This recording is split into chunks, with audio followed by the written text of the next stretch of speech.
All right, Tom. Thank you once again for coming over. It's always a treat to have you. And I can imagine it's just been a couple of months since we last have you. And a lot has changed and a lot hasn't, right? We're still in the midst of this COVID situation. And tell me what you've been seeing out there now that you're the one who gets to connect with all these gyms. Give us an understanding of the lay of the land from your perspective. Well, 2 months in this world is like 10 years in real time. It seems like it's changed. Big picture is I've still been talking to 15 guys a week, sometimes more.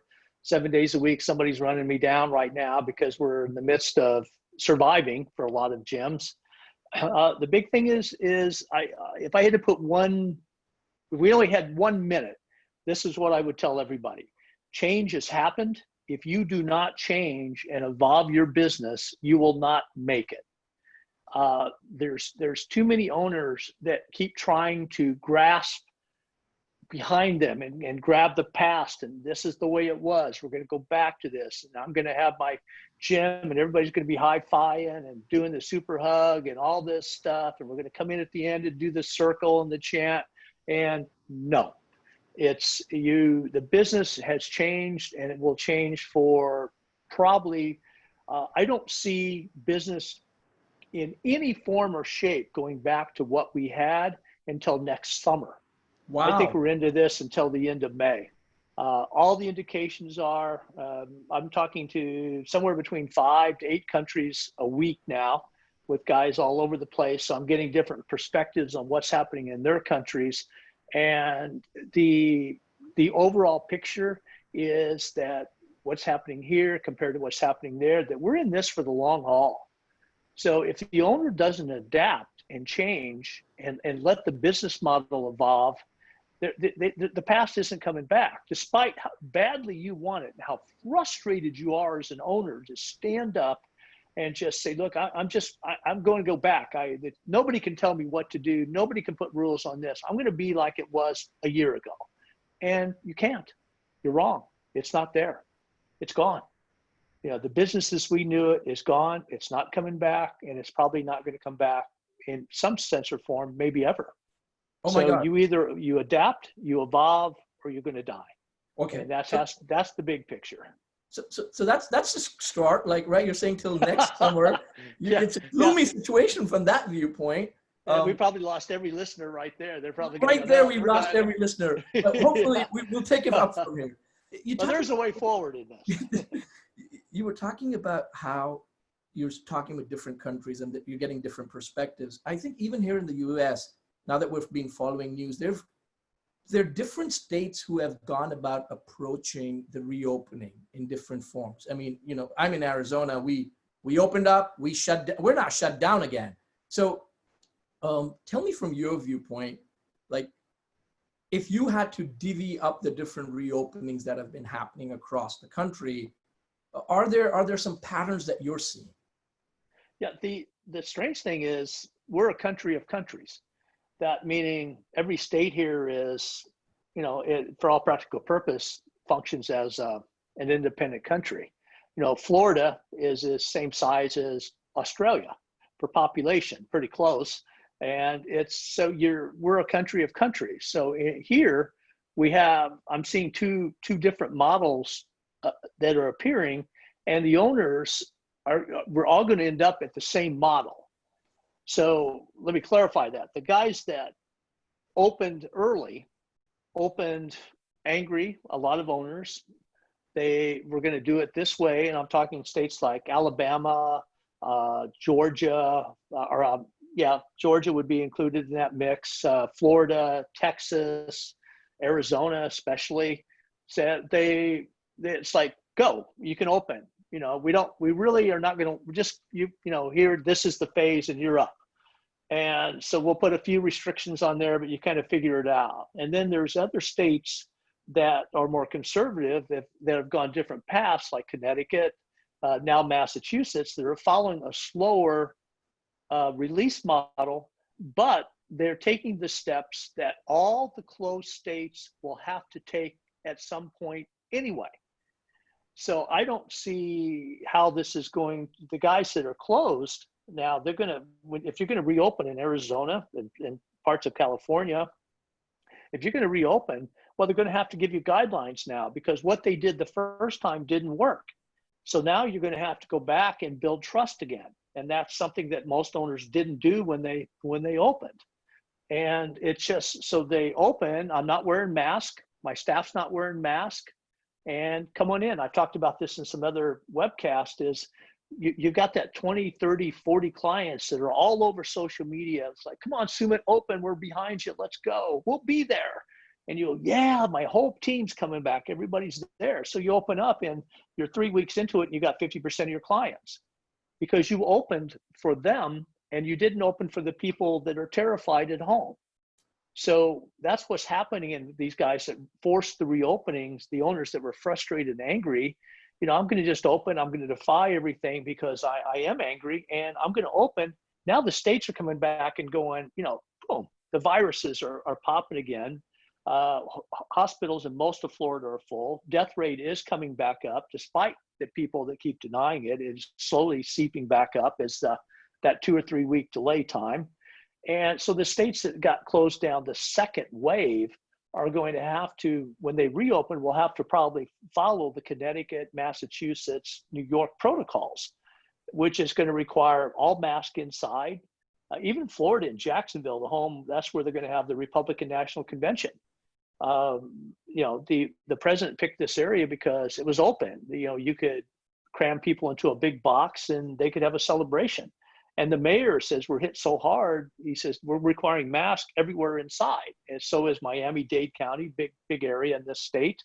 So in Massachusetts, Connecticut, they're requiring masks everywhere. And 14 feet, for example, Connecticut came up with, your equipment's got to be 14 feet apart. So that's an amazing number if you think about it. But a lot of the smarter owners just took out every other treadmill, put them in the group exercise room, shut that down, and those guys are wide open, but they created the optic and the visual. So you're going to have to end up on the path where there's going to be forced social distancing, forced load limits, forced mask, and you either adapt to that or you get pissed and your business is gone. So the guys that are closed down, open and closed down, you're going to have to work very hard to rebuild the trust you lost the first time. And I'll say this one more time. I've said this probably too many times in the last 6 weeks, is 1/3 of your clients don't care. They're bulletproof. They will follow you through fire because you're the guy. You're the woman that leads them. They're standing right by your side. No mask, nothing, let's go. 1/3 are timid, and 1/3 are people that are terrified. When you reopen and you stand up and defend yourself like that I'm angry, I'm going to open, I'm going to defy the rules, 1/3 or more of your clientele will not set foot in your gym because they don't feel safe, because there you are in your video going, come on in, I've got this place clean, but I'm going to breathe all over you.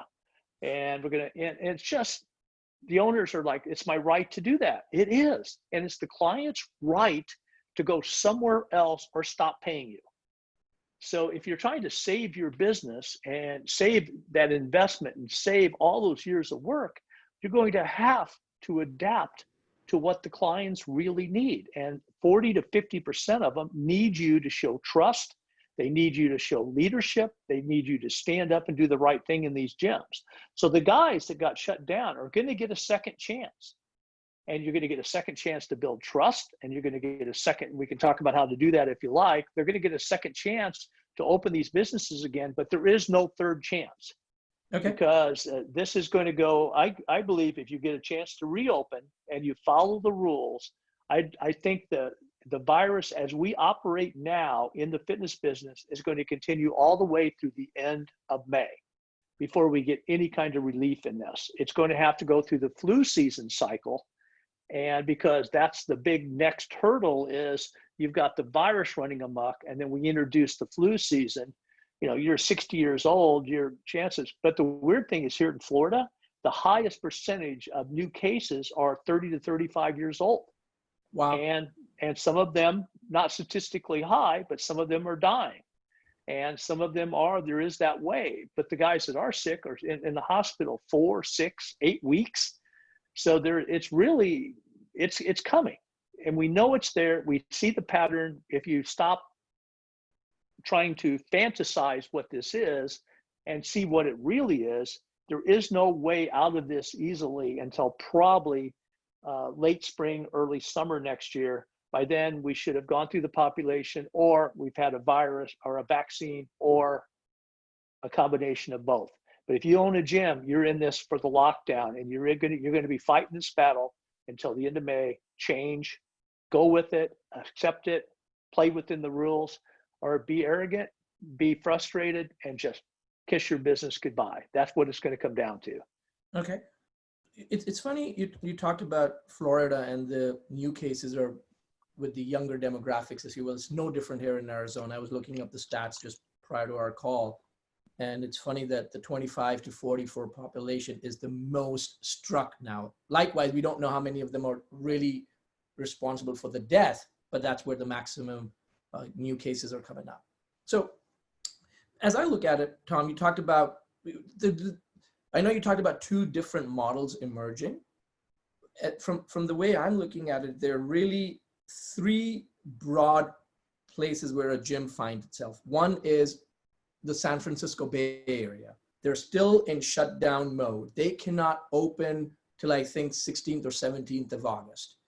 Then there's Arizona, which got opened up and we got shut down. And we're right now in shutdown mode. And like you said, we'll get a second chance to do this right.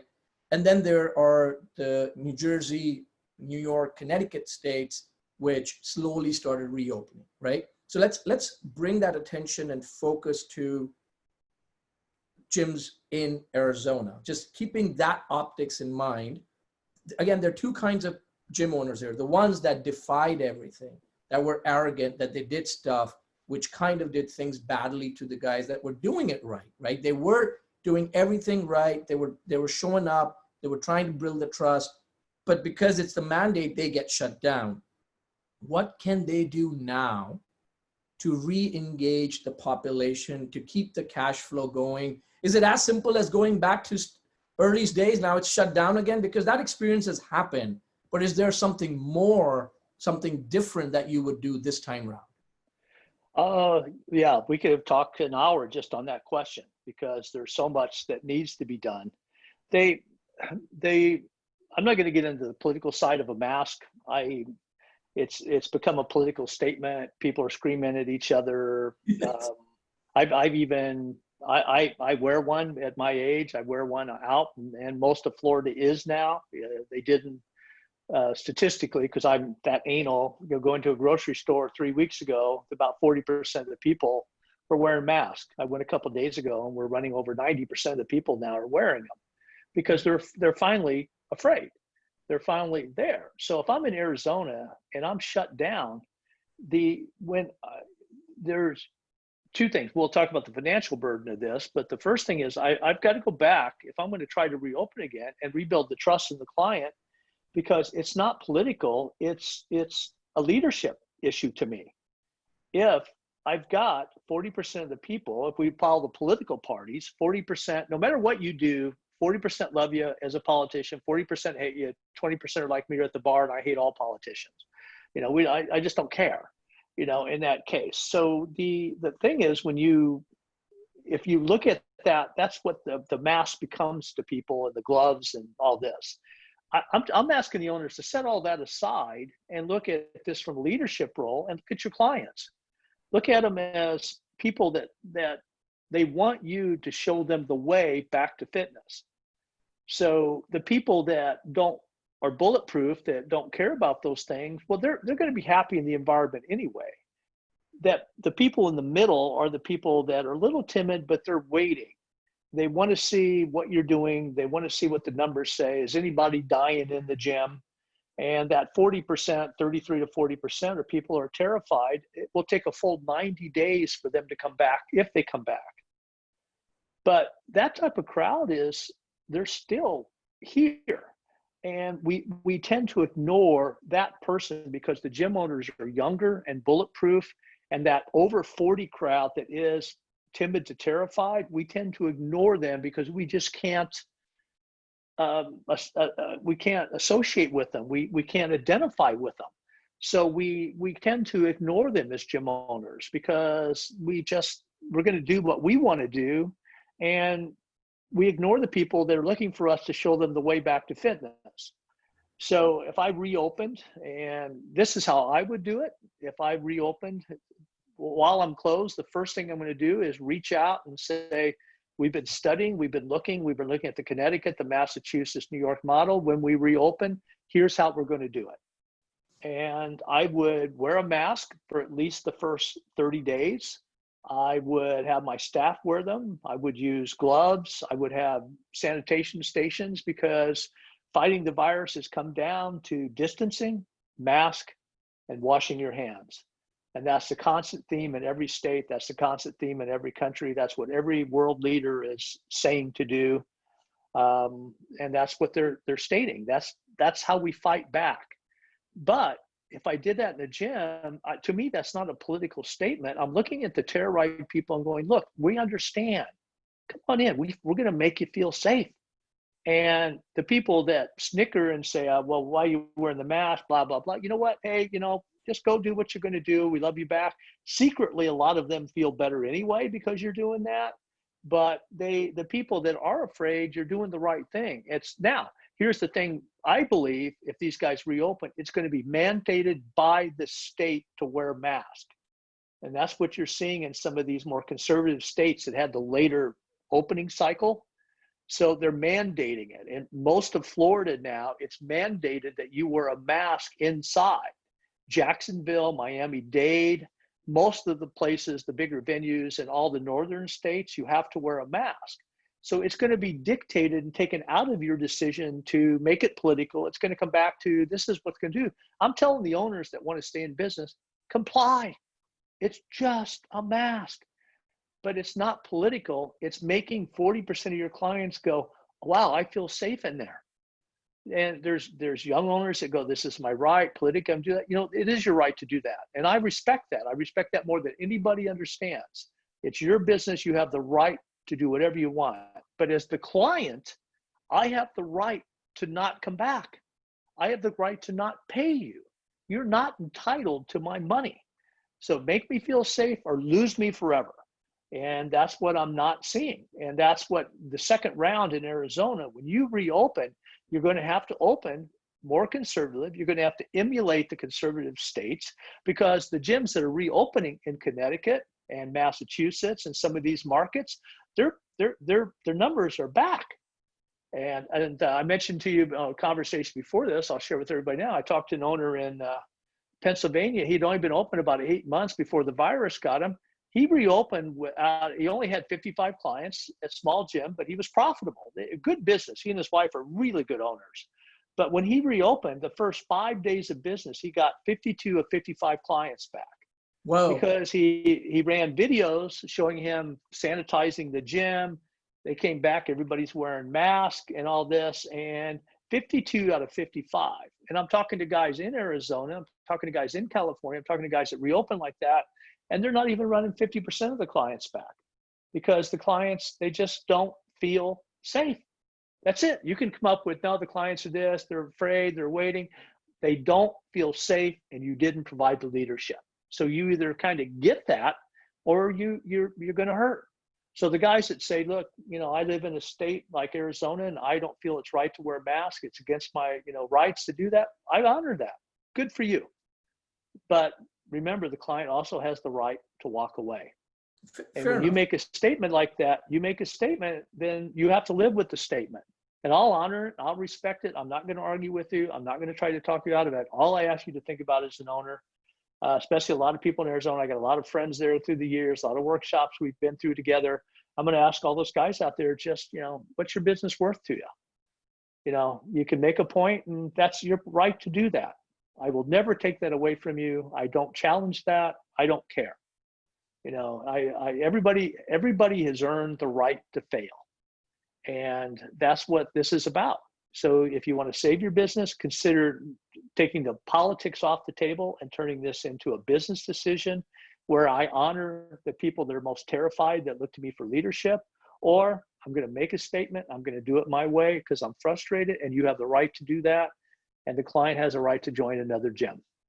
Okay. And I have to ask you something here, Tom. As you were saying that, like in Arizona, you're absolutely right. There are a lot of gyms. I mean, I go and frequent a lot of gyms myself, just to get a pulse of what's happening at the grassroots level. There were gyms that opened up big defiance, right? You just said, hey, there were a lot of people coming in. I'm coming in. I'm standing behind you. No mask, no protocols, no social distancing. Now, the challenge is if I put myself in their shoes, it's a double-edged sword, right? If I do go towards the population of making it extra safe, of doing all of this, do I not run the risk of pissing off the people who would have followed me, and they're like, dude, why are you doing all of this? I'm done with you because you're just taking it way too overboard. Do you think that could have happened? And now I'm stuck. Yeah, I do.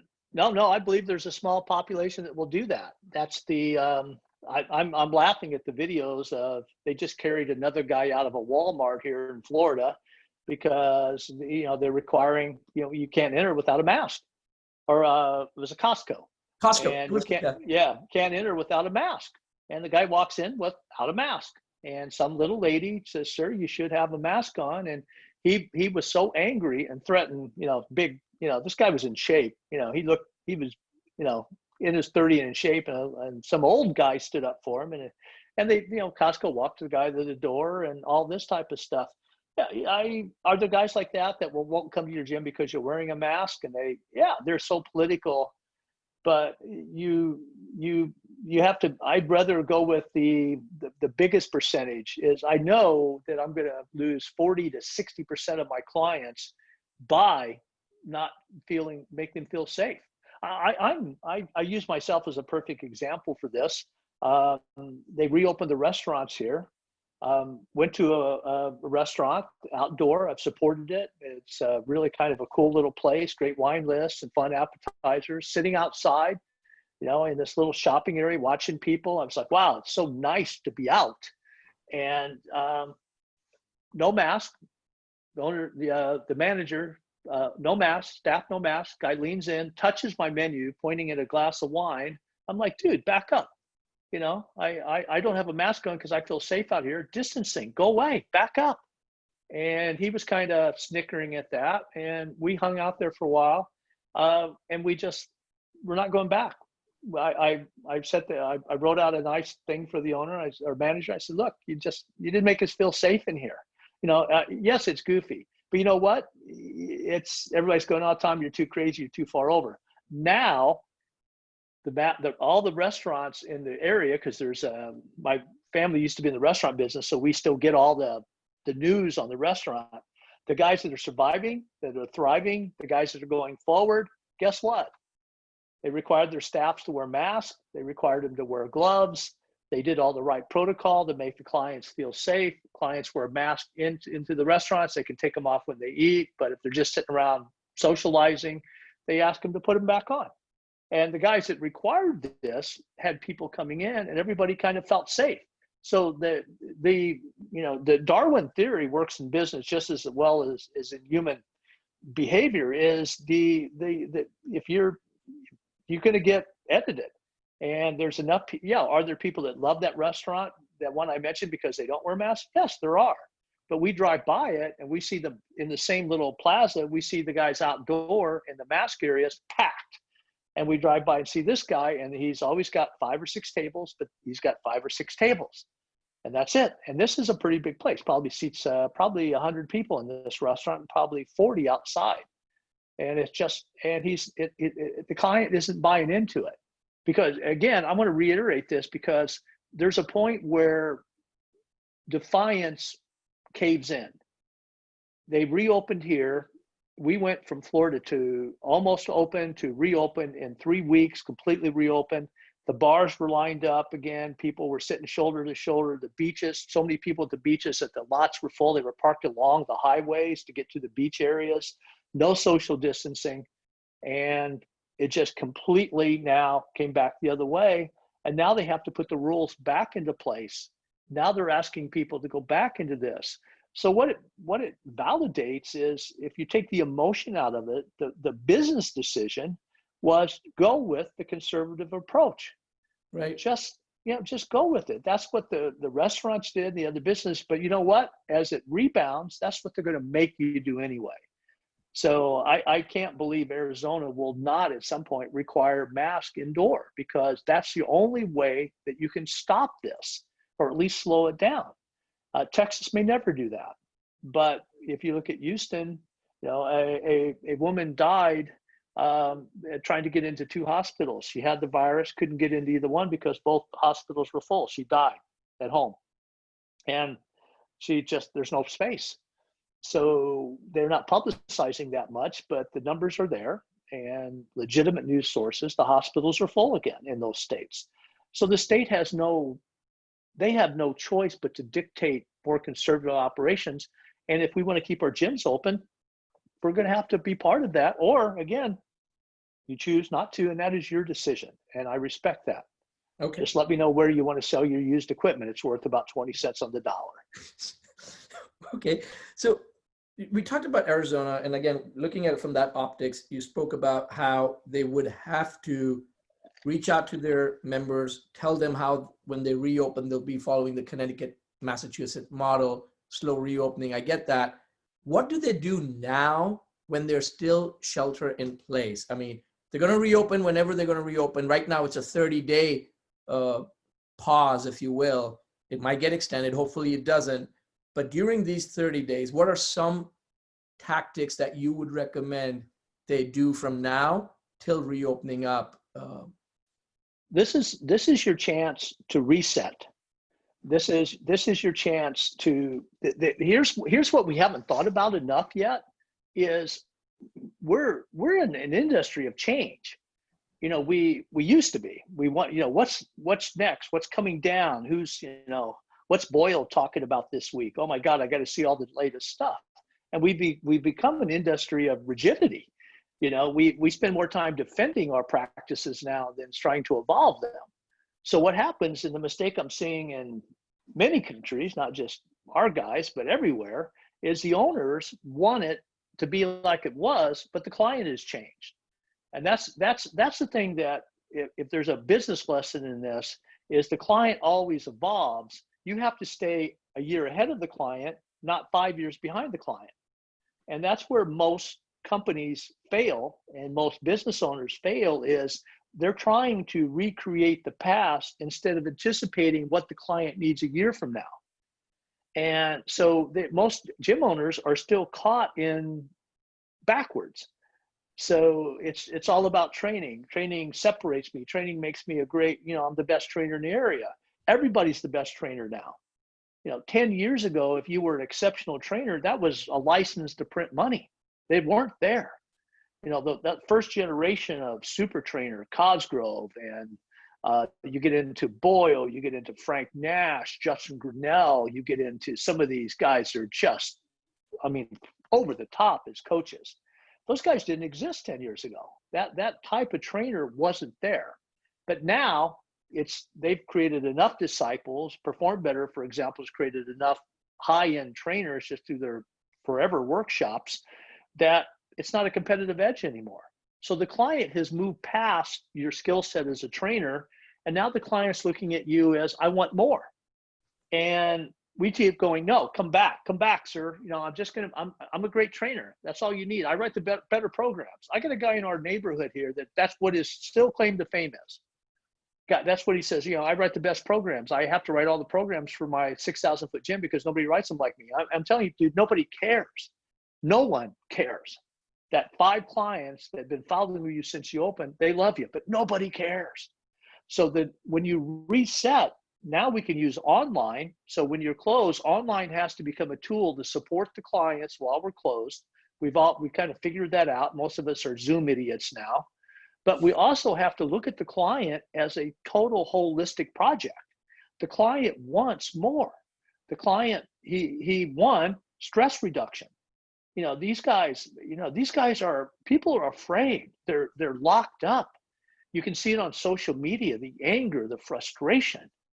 I mentioned to you earlier that, you know, two female trainers that have come through the workshops, both in their 50s, they're gyms in separate states, and both of them are just promoting some of this amazingly toxic positioning, going, well, we don't care if you like us or not, unfriend us. And I'm like, okay, you're going to get unfriended. You're going to lose. Instead of trying to look at the client and go, I want to take this, I want them to know this about me. Is that what you want the client to know about you? Because you've alienated 40% hate you, 40%, you know, whichever side politically you're on, you know, 40% love your client, 40% hate your client, 20% don't care. Right. So they're blowing the clients out. I want to use the time when I'm there to reset. I'm going to chase the client holistically. I'm going to use online to create a positive image of trust. So if I read social media, it's a stress nightmare. So stress reduction, meditation, that's a mandatory thing. Nutrition beyond weight loss is a mandatory thing. People are locked up. Whatever bad eating habits you have are just projected bigger than life because we don't know how to eat to fight for immune system. We're still, the virus is still snapping around the country. We're coming into the flu season. Dude, it's not losing 10 pounds. I want to stay alive. You know, come on, coach, show me. So most of our coaches they don't know enough about nutrition. They've gotten to a point where they're really good about weight loss, but only a small percentage of coaches have the skill set, the education to get into advanced training. Robert Yang, Ali Gilbert, Janet Alexander, legendary coaches that are way far beyond the nutritional entry level that most coaches are. Most coaches are really good about knocking 10 pounds off of you, but taking a 55-year-old female that's 20 pounds overweight and talking to her about immune system, they don't have the gear set for that. They don't have the stuff to get into the hormones. They don't have the stuff to get into this person. So I've got to master nutrition. I'm going to use that while I'm closed to start to send out a series 6 days a week of nutritional guidance that takes me beyond weight loss. And then I've got to get into restoration. People they're locked up. They're at home. They're trying to do workouts in the garage. They're trying to follow something crazy. They're buying stationary bikes, but they're now crushing their backs because that's all they're doing is riding that bike an hour a day. So what leadership am I giving for restoration of movement? You know, a guy sitting at his desk 8 hours a day, 9 hours a day at home, get the guy up. But how do we do that? So restoration of natural movement. So training is the foundation, but stress management, nutrition beyond weight loss, and restoration of natural movement. I've got to get in all these. So I have a chance to build that system while I'm closed, because that not only keeps my regular clients in the system staying and paying longer, but it adds value compared to all the other gyms out there. Also, I was saying that's beautiful. Those are really great things. Reset, online, continue online, but get into more holistic client management, like you said. I'm very curious to know, you've given some great inputs about nutrition beyond weight loss, and you reiterated that a few times. Think of me as a gym owner who knows nothing about that, right? Where do I go to get that information? What can I be doing to understand about nutrition and immunity? How do I what am I reading? I have to provide real, genuine information. So how do I upskill myself in this period of time so that I can share it with my clients? Most of our coaches are really good about continuing education. But a lot of the young coaches, they tend to keep going to the workshops that enhance what they already believe. So if I'm a Durkin guy, I'm going to see Durkin every time he ever speaks because he just makes me feel good about what I already know. And at some point, I got to go to somebody completely different and somebody that contrasts with him, because I need to grow beyond my coaches. And the best coaches gather from everybody, but they emerge where they have their own philosophy. So as I re-educate myself as a trainer of the future, I'm going to have to go back and look at nutrition, more advanced skill set. So Ali Gilbert, for example, goes to a lot of medical conventions where she sits in on these doctors talking about hormones and researching those areas. even companies like Ace still have their basic nutrition programs are still very good, and they do get beyond the basics of just, talking about weight loss. You're really getting into managing older people. You're getting into that. So the beautiful thing about how we live today is anything you want's online. But even taking a 2-year degree and getting some advanced education, even getting that is a good thing. So the ability to educate yourself on that is available in books. It's available online. It's available on just about anything you want to do now. But they have to start looking at their thing. The thing is, I can't do that until I establish my target market. So that's one thing during the shutdown. I want to return to that question because we missed a couple of parts, is while you're shut down is who's your target market?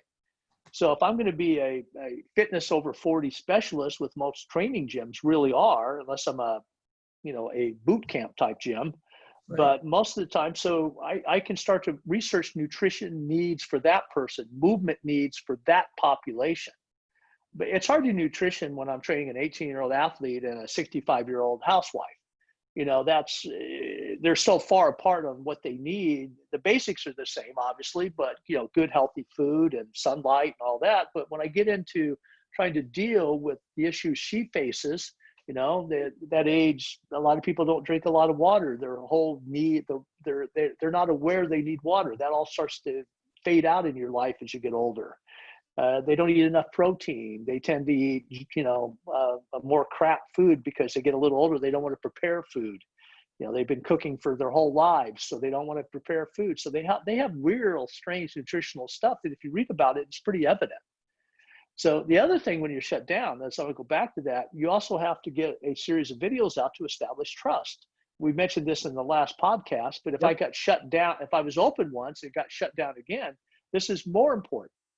So how what are you going to do different this time in the gym?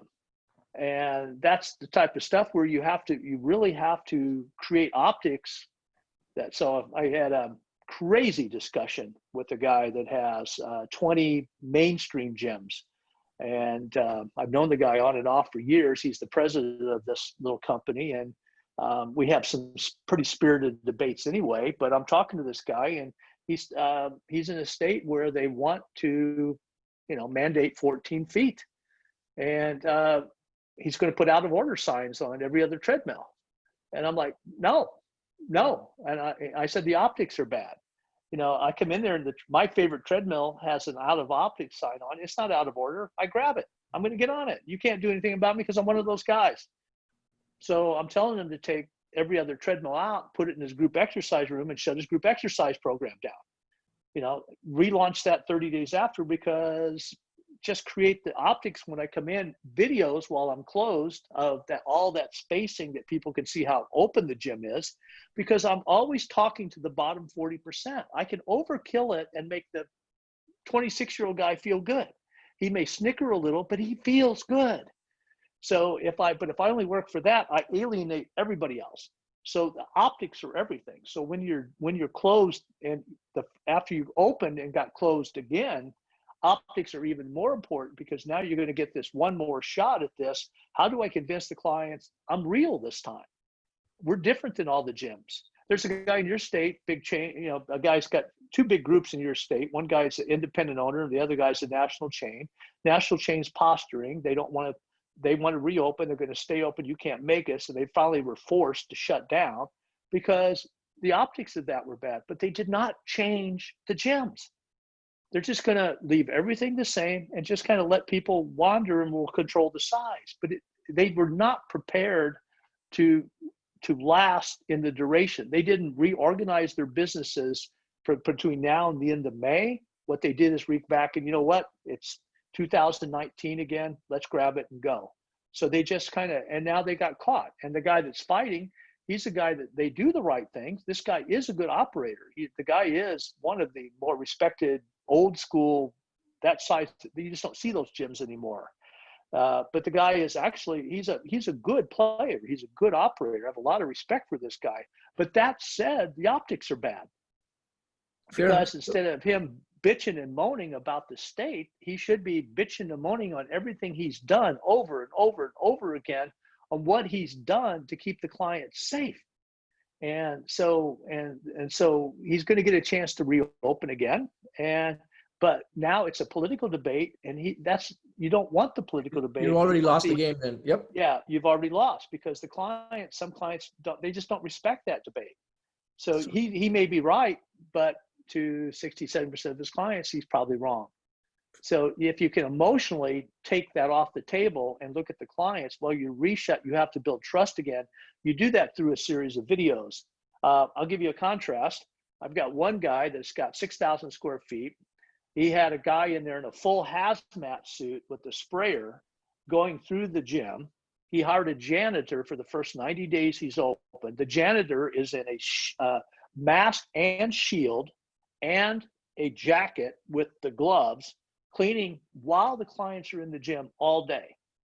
Another guy here in Florida, he had a bucket of what he says was bleach water, and he's in there with no shirt on, cleaning his gym, going, I'm ready for you, come on back. This is going to be the cleanest gym ever. He's got a bucket and a sponge, and he's cleaning his gym. Which one of those would you, if you're in that 40 to 60%, which one of those gyms? That's what you do when you're closed, is create optics to build trust. The fitness business has always been about trust. It will always be about trust. We forget this. To us, it's a workout. Somebody walked in, this woman walked in, she's 50 years old. She walks in and goes, I'm going to train with you today. What trust does that take for her to go, I looked all over town, you're the one. Yep. I trust you with my health, my body. I trust you with what you tell me is true, that you're not selling stuff because it's an MLM scan and you're selling supplements out of the back of your car. I trust you because I believe you've got the right certifications. I trust you because I believe you can help me. The gym business in the training segment, our segment of the life, has always been about the relationship between the owner of the gym, his team, and the trust relationship with the clients. And to me, we violated that trust in so many of the practices we're doing because, again, we're angry, we're frustrated with the government, we're frustrated with the city we operate in, and by God, we're going to make a point. We're going to make a point. And the client says, I'm not so sure I want you to make a point. I'd rather you just open and provide leadership again. Fair enough. And that's what they want to see. Right. So I'm going to bring it back. You when you were talking about the target marketation, creating optics, all that, I was writing down, it's really, you're saying, go for the depth, build depth versus breadth now. Just focus in, hone in on whom do you really serve, and then think about that. And then you start attracting more of those people. Got it. Beautiful point. Now let's look at the videos that you were talking about. Now the good guys, there are a lot of good people who are now forced to shut down. They already created all these videos. They've done all this optics of showing sanitizations. They didn't have masks on, but they had the sanitization stations. They had the automated inflow, outflow, all of that. Great. Now this time around, they're shut down again. What additional videos, what different optics would you give? Or are you saying I reuse those, or I do something else? If it's something else, A, what is that? And B, I'm now on a shoestring budget, Tom. I don't want to spend much more money now because, I mean, I'm devastated. I spent all that money thinking it'll open up. It did. Now I'm forced shut down again. I hadn't gone up to 100% anyways. Now I'm further cut down and I don't have more PPP coming in. What do I do? I'm in dire straits here. So, again, that's another hour question there too. I love it.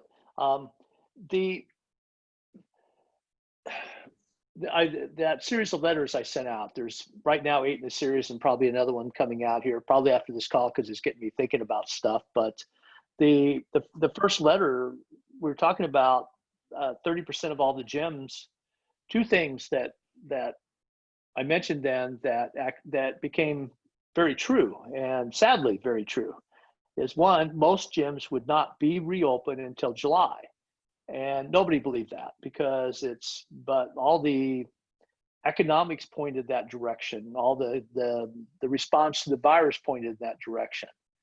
So, and the second prediction on that part now is we're going to continue under a stressful semi-lockdown level all the way until May of next year.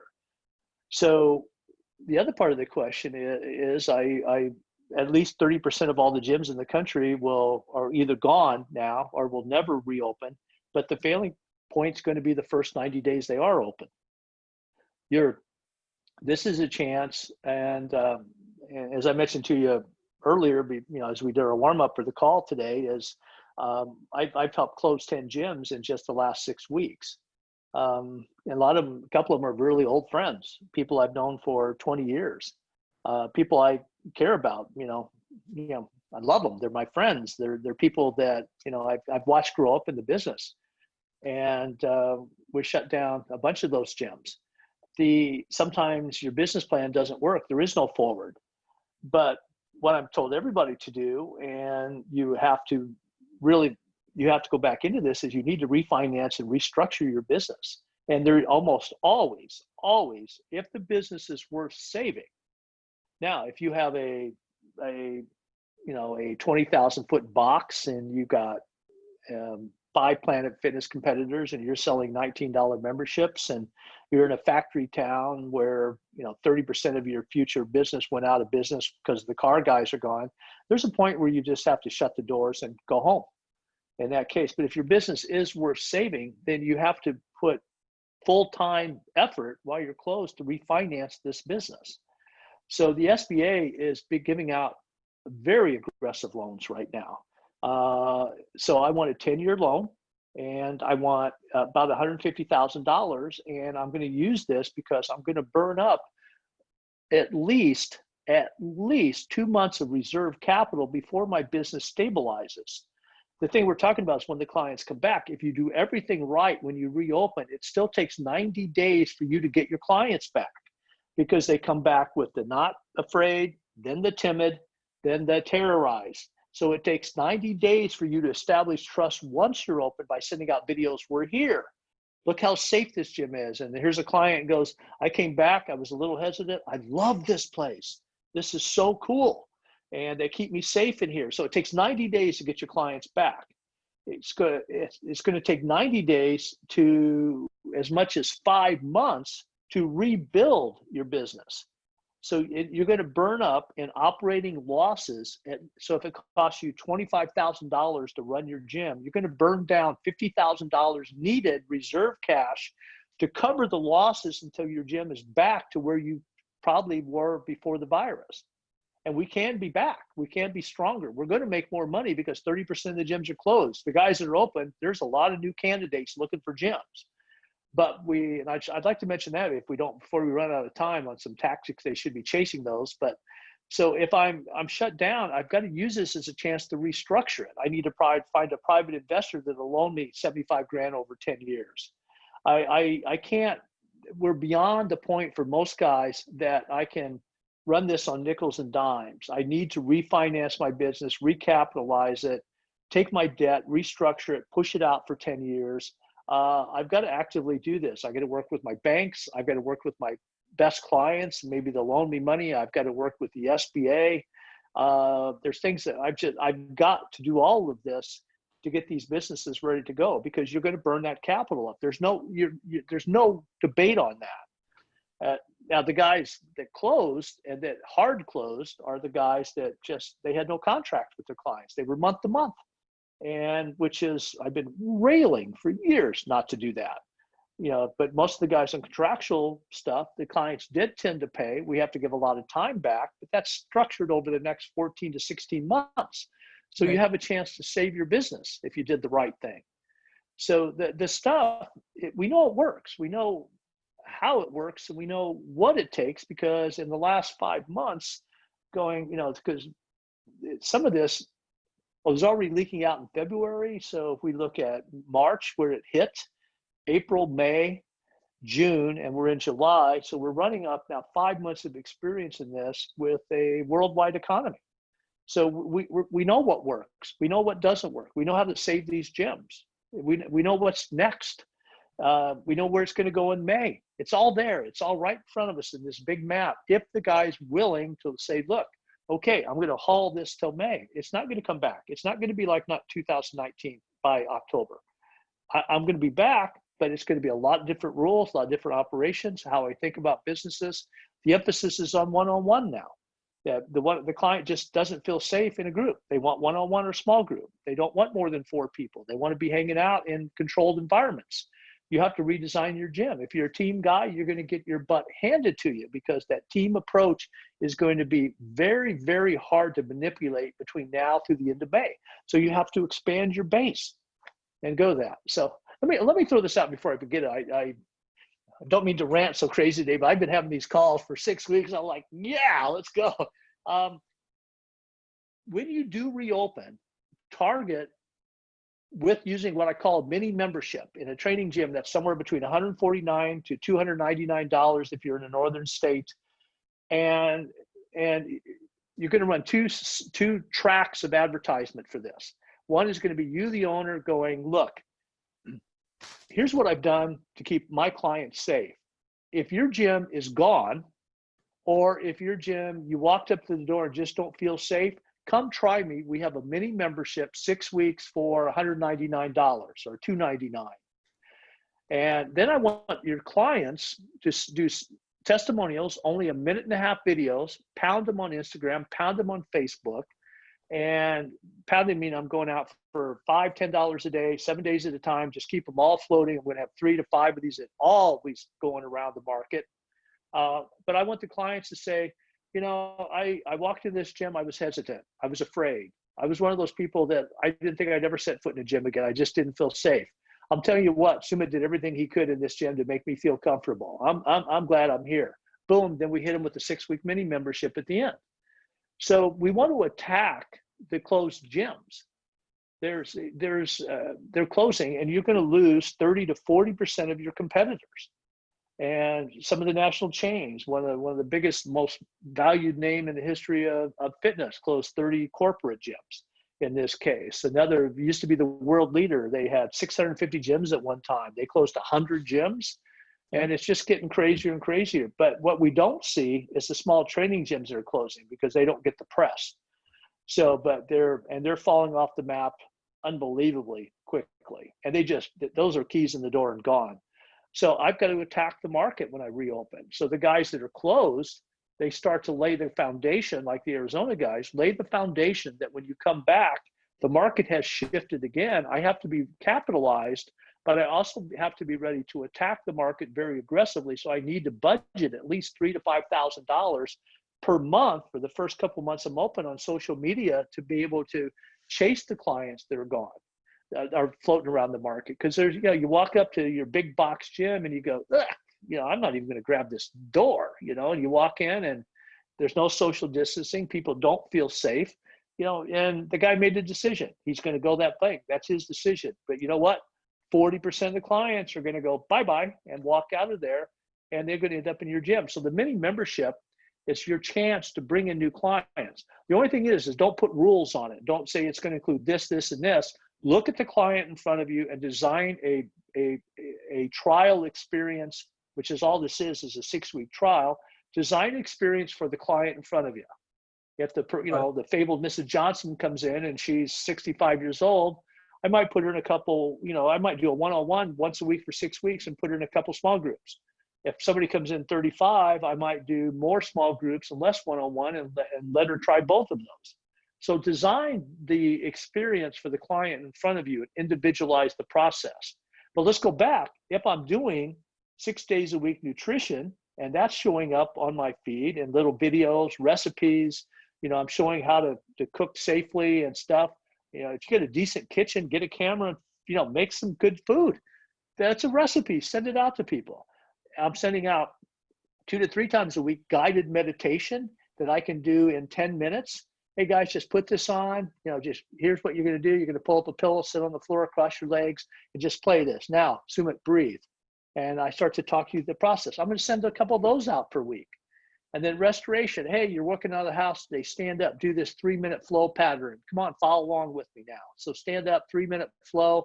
If you got more time, repeat the flow. If not, sit back down, go back to work. If I'm doing all that, and then I've got the 6-week mini memberships, that person's already wired into that. That's more support than they ever got in any gym they belong. So to me, this is a total business approach for retention, but also acquisition of new clients, and you have to follow both. No, I love it. I love all these tactics. It's got me thinking about stuff what I could be doing on our side too. But Tom, let's bring it back a little bit. So you talked about these. Look at it again from the gym owner's perspective. I'm trying to put myself in their shoes. We started out the call by saying it's curtains till next summer, right? That's a great way to start off the call. Like, it's done. Then we're talking about how we need to do all of this. You talked about putting up money, be more aggressive, refinance. I'm still engaging. That's a lot of work. And I'm right now, like, I'm grasping for oxygen right now because I've lost members, I've lost money. I have that hope, which you gave me in terms of, look, 30% of gyms are out. If we get through this phase, we're going to emerge stronger. I get that. But what should I be consuming? What should I be by way of reading? I mean, you're saying put recipes out. That needs energy. How do I energize myself? How do I fill my cup so that I know that we will be okay? I will get past this. How do I do that? Like, what information, what tidbits, what advice would you give me there? Another hour-long conversation? Always. You're a gambler, and there's a legendary story that happened at the Horseshoe in Las Vegas. And a guy walked in, and this would have been in the mid 60s. And at this time, this was real money, but he walked in and to the craps table and opened up a briefcase and had $1 million in the briefcase. And they actually had there for years a big glass cube with $1 million in it, so you could see what $1 million, because they actually told the story. It was the legend of the place, the Horseshoe. And the guy that owned it his last name was Binion, and they said, "Get Benny." And so the guy comes out, and the guy goes, "I want to put it all on one roll." And so the guy that owned it was a legendary gambler too. He built this whole gambling empire, and it was way back in the day. And they took the hit, and the guy won. So they paid him off $1 million, and he just stuck to his one roll and put it in briefcase and walked out, and nobody ever saw him again.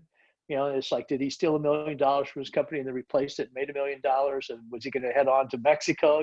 Nobody knows. But as you're a gym owner, that's how you have to think. This is not an easy business, and this is one of the falsehoods about this business. It's from the outside, it looks so easy. God, I want to be a coach. You get to wear cool clothes all day, and you're always in shape, and you work out whenever you want. And oh my God, everybody's so happy in the gym when they come in, and all those are lies. This is a 60 to 70 hour a week deal. You're sitting at home at 9 o'clock in the night, drinking a beer or having a glass of wine. You don't even know what you did all day. You're not sure if you even went to the bathroom because you don't remember if you had time between clients. You're just sitting there just drooling. The clients are often entitled mentality. They're pissed off. They're having bad days. Staff doesn't show up. Landlords are just sometimes so difficult to work with. So this is a very hard business, but it's one of the most rewarding businesses there is, because in the last 5 years, it's validated that this can turn out hundreds of thousands of dollars per year for an owner. This is one of the few ways left without robbing a bank, and that's even hard, to make money, that you can take care of your family and still do something good. You're changing lives with this, but it's more work than a lot of owners are willing to do, and that's who we're seeing starting to fade off early, is the guys that don't want to do the work. That's you're 50, 55 years old, you've got $2,000 in the bank, and you work 40 hours a week. You just make enough to have fun with your family and travel a little. And you do this, you take 60, 80 grand out of your gym a year, and you think that's it. You bought yourself a job. But that guy won't do the work to save his gym because he's never known how to do the work. And then there's new generation of guys like Vince Gabriel and Justin, I've mentioned before, and these guys that just, they've always done the work. I think Frank Nash is one of the funniest guys ever. You actually can't believe this guy's ever worked a day in his life. He's just, but quietly, secretly, he's one of the hardest working gym owners I've ever met. The guy is on it all the time. He's on fire all the time because he works. And it's, when we look at this type of stuff, the guys that want it will chase it because it's their dream, it's their business, but they understand it is a business. And the guys that bought themselves jobs and don't know how to borrow money and don't know how to work with banks, you're not going to learn now. You can try, and you can be born again as a businessman real quickly if you need to do it. But bluntly, most of them will not do the work, and that's who's already gone. And what's going to be left is a whole new generation of the strongest and the best. I'm excited about what this is, kind of look like next. That's why I keep staying out here at the dance so long. I can't wait to see what's next. The gym owners that are still in business next year will be the best, the brightest, the best of this generation. They're going to be the best gym owners in the world because they survived the toughest task in the world. The universe tried to take their business away from them, and they fought back and won, or you gave up and walked away.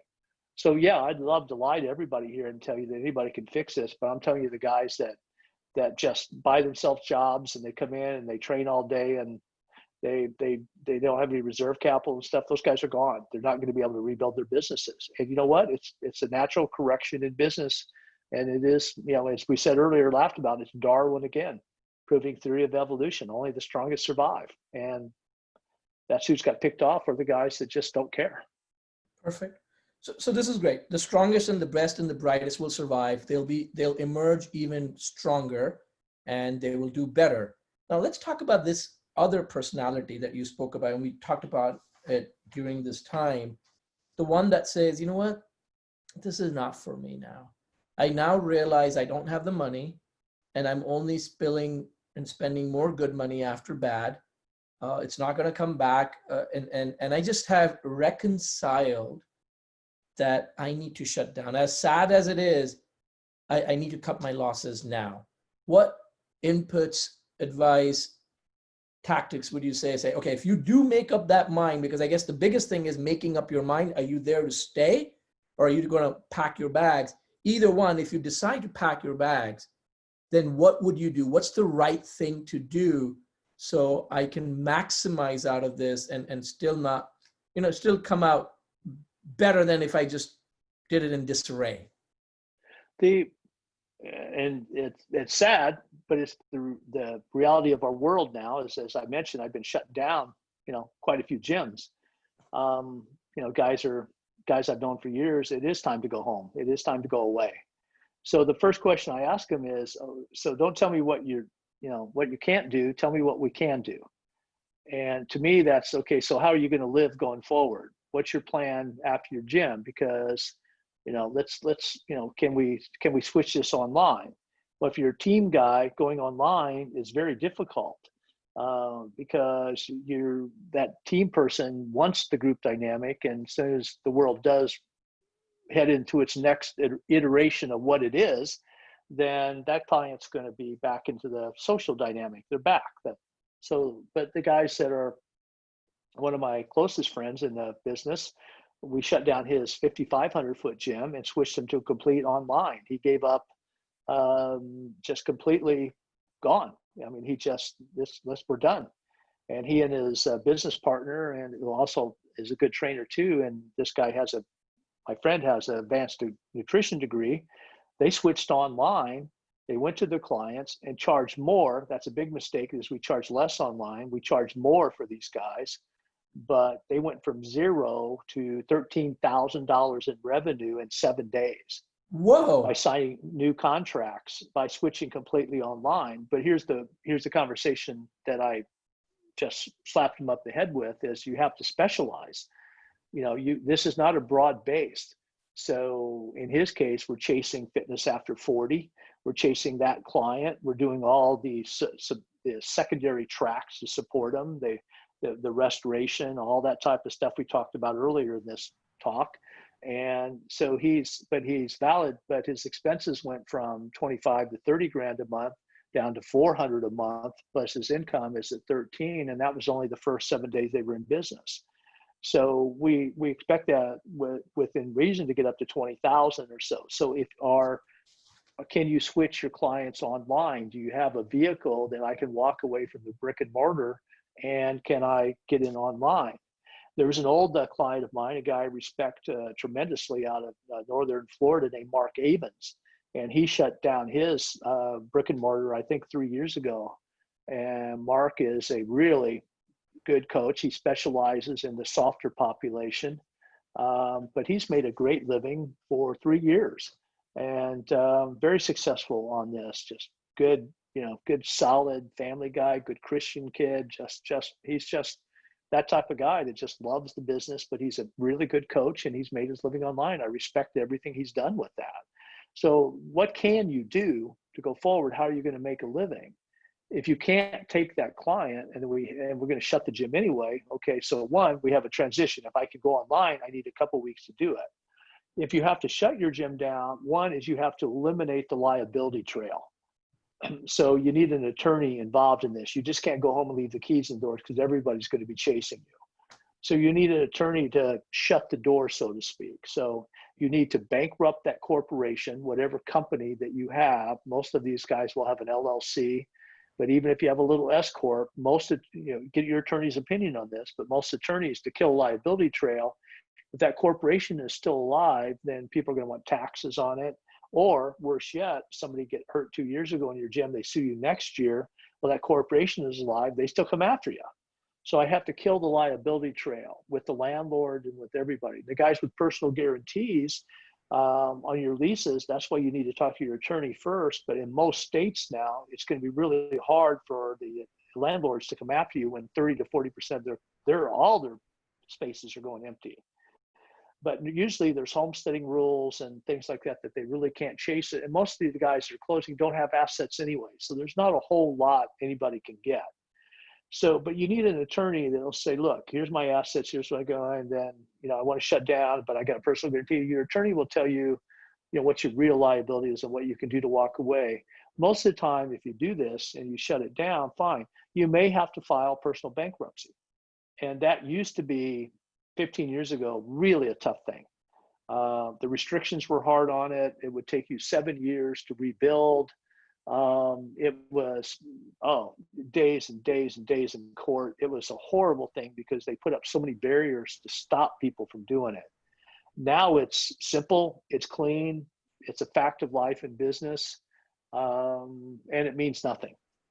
You'll be in better shape a year after that than you've been in probably the last 10 years. Your credit resets, you have a chance to prove yourself again. You usually end up keeping your home and most of your assets. Again, get an attorney's opinion on what you can do. But by taking personal bankruptcy, that usually kills all the liability with the landlords or anything like that. The investors and stuff, I know you want to do the right thing with them, but there's not much you can do. The door is shut. There is no more money. Go. I do believe in the Midnight Express rule. If my attorney says go, shut down, I don't like to linger and posture with the landlord. I just have the attorney send a letter to the landlord, effective this date, he's gone, and then pull up a truck on Saturday afternoon, take all your equipment and go home. Leave the gym broom clean, as they call it. Don't leave the gym a mess. Don't get angry and walk out the door. Leave the gym and as clean as you can. Throw all the garbage away, all that stuff. Take your equipment home, put it in your garage, whatever you want to save. Used equipment isn't worth a whole lot of money these days, treads and stuff. 5-year-old treads worth 10, 20 cents on the dollar, but kettlebells and steel is always worth something. Take what you want to save at home, but just Midnight Express it on Saturday. What you don't want is a pissed off landlord to lock the doors. And I do recommend, if you're going to close down, all your personal financial records in the gym, take those home today before you talk to anybody, and just lock them up in your home office.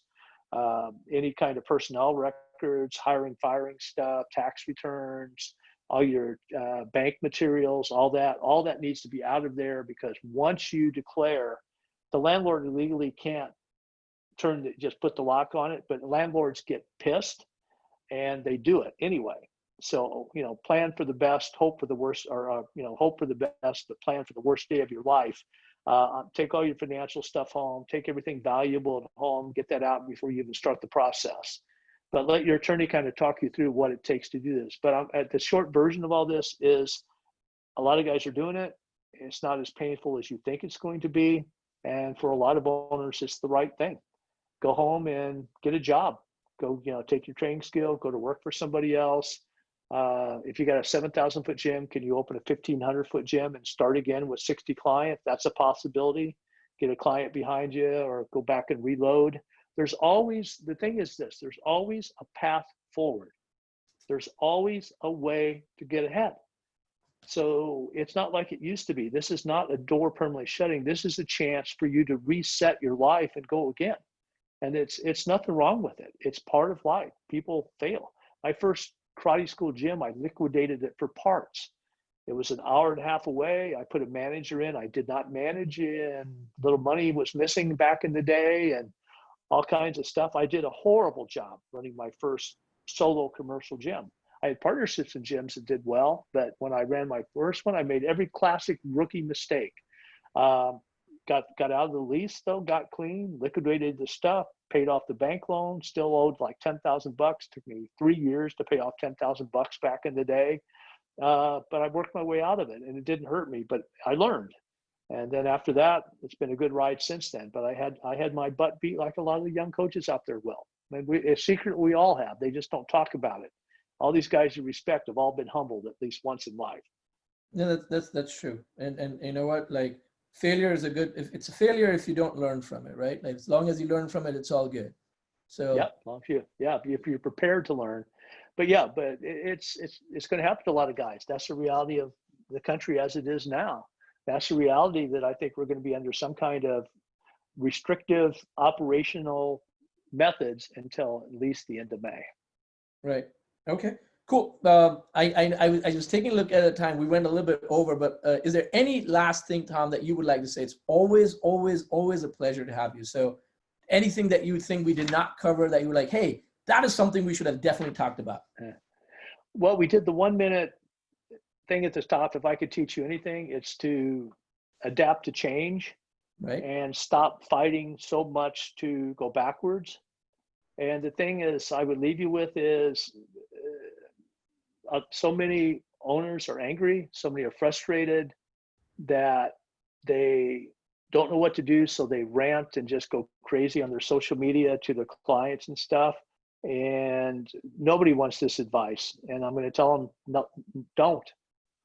Keep your, it doesn't help. It doesn't do anything. It doesn't change your business. It costs you clients. So every rant that you do on social media, you're kissing clients goodbye. Every time you take a political side, you're pissing off 40% of the other side. You're going to lose clients. Is it your right to do that? Yes, it is. And I stand behind that right. I live here too. I understand my rights and your rights. Is it the right thing to do for your business? No. If you really want to save your business, just keep your head down, your mouth shut. If you want to follow a candidate, do it. Send money, volunteer, vote, just do that type of thing. But when you get mad, you get angry, and you rant online, it's going to alienate enough people that it's going to hurt your business. And if you reopened and you only have 40%, 50% of your clients in the gym after 2 or 3 weeks, the clients voted and they don't trust you. So that's the last word I'll leave here is reestablish the trust. You're a leader. As a gym owner, as a trainer, people respect you. They look forward to your leadership. That's why they work with you and no other coaches, because they believe that you're the one that can take me forward. You need to act like that. We need to run these businesses as if that is you. Stop talking about it and walk it. That social media rant did you no good. You know what? Send out 10 videos how safe this is and how you love your members and what you're doing, and be the positive one in all this negativity. And you're going to make some money. Only the best, only the brightest, only the future of the training industry. That's all who's going to be left around the first of the year. Everybody that was weak is gone. And only the strongest survive. And that's what's happening in the gym industry now. It's a natural realignment of the entire fitness industry. And you're either part of the change or you were part of the past and you're gone. Well, I love that. I love how you ended that by saying it's the strongest, the best, and the brightest that will survive. And That's awesome. So Tom, thank you once again for coming out here. Like, I don't often get to sit with someone of your caliber and your background and your experience who's shaped the industry for 40 plus years. It's always, always, always a pleasure to have you. I learn a lot just by sitting and asking these questions. It makes me think about what else can we be doing on our side. So thank you again for carving out the time and sharing your insights. I really appreciate it. Thank you, Simon. I always appreciate it. Always an honor to hang out with you. So I hope to see you soon somewhere. But everybody else out there, just keep moving forward. There's always a way forward. Thank you, Simon, very much. Yeah. All right. I'm going to stop this.